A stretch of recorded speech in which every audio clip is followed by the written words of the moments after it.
قدیم سلطنت اوریلیا کی سرزمین میں ایک ملکہ حکومت کرتی تھی، ملکہ سیرافینا۔ اس کی خوبصورتی بے مثال تھی، اس کی ذہانت تیز تھی اور اس کی شان و شوکت ایسی تھی کہ تجربہ کار سپاہی بھی اس کے سامنے سر جھکا دیتے۔ مگر ان تمام خوبیوں کے پیچھے چھپی تھی ایک ایسی کمزوری جو آہستہ آہستہ اس کی حکومت کو کھا رہی تھی: غرور۔ سیرافینا سمجھتی تھی کہ وہ دوسروں سے بہتر ہے، اسی لیے حکومت کرنا اس کا حق ہے۔ اس کا محل شہر پر ایسے اونچا کھڑا تھا جیسے اس کے غرور کا مجسمہ ہو۔ اس کی دیواروں پر سنہری آئینے لگے تھے جن میں دن بھر وہ اپنی ہی صورت دیکھتی رہتی۔ ابتدائی سالوں میں وہ نرم دل اور رحم کرنے والی تھی، مگر جب اس کی ماں پچھلی ملکہ کا انتقال ہوا، سیرافینا بدل گئی۔ اس کی ماں کہا کرتی تھی، اقتدار بوجھ ہے، اسے عاجزی سے اٹھاؤ ورنہ یہ تمہیں کچل دے گا۔ مگر سیرافینا نے اسے کمزوری سمجھ کر نظر انداز کر دیا۔ وقت کے ساتھ وہ سخت دل ہوتی گئی۔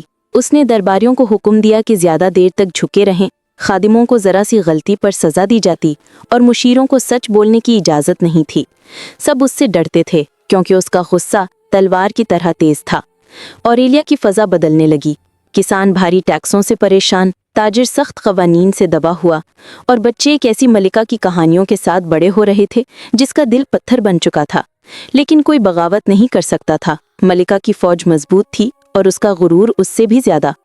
ایک سخت سردی میں قحط پڑ گیا، دریا خشک ہونے لگے، کھیت برباد ہو گئے اور لوگ بھوک سے تڑپنے لگے۔ مگر سیرافینا اپنے محل کی بالکنی سے شہر کو گھمنڈ سے دیکھتی رہی، میٹھے مشروب پیتی رہی اور کہتی رہی، میں مجبور اور کمزور لوگوں کی فکر کیوں کروں؟ ملکہ کا کام حکومت کرنا ہے، رو رو کر لوگوں کی خدمت کرنا نہیں۔ اس کے غرور نے پوری سلطنت کو اندھیرے میں دھکیل دیا، مگر تقدیر نے فیصلہ کر لیا تھا۔ ایک طوفانی رات کو ایک بوڑھی عورت محل کے دروازے پر پہنچی، پھٹے پرانے کپڑے، ہاتھ میں لکڑی کا عصا اور آنکھوں میں صدیوں کی حکمت۔ اس نے ملکہ سے ملاقات کی درخواست کی۔ اسے واپس بھیج دو، سیرافینا نے حکم دیا، میں بھکاریوں سے نہیں ملتی۔ مگر جب بوڑھی عورت نے ہاتھ اٹھایا تو محل کی تمام مشالیں ایک لمحے کو جھلملا اٹھیں۔ یہ طاقت رکھتی ہے، سپاہیوں نے سرگوشی کی۔ خوف کے مارے ملکہ نے اسے اندر بلوا لیا۔ بوڑھی عورت اس کے سامنے ایسے کھڑی ہوئی جیسے وہ کسی شاندار محل میں نہیں بلکہ کھلے میدان میں ہو۔ اس نے کہا، تمہاری سلطنت مر رہی ہے، تمہارے لوگ تکلیف میں ہیں، تمہارا غرور تمہاری آنکھوں پر پردہ ڈال چکا ہے۔ ملکہ غصے سے کھڑی ہوئی، خبردار، میں اس ملک کی حاکمہ ہوں۔ بوڑھی عورت نے افسوس سے مسکرا کر کہا، اور جو حاکم اپنے لوگوں کو بھول جائے وہ اپنا مقصد بھول جاتی ہے۔ اسی لمحے عورت نے اپنا عصا زمین پر ٹکایا، چمکدار روشنی بہلی اور وہ غائب ہو گئی۔ سیرافینا نے خود کو ویران بے آب و گیا میدان میں پایا، نہ محل تھا، نہ تخت، نہ محافظ، صرف خاموشی۔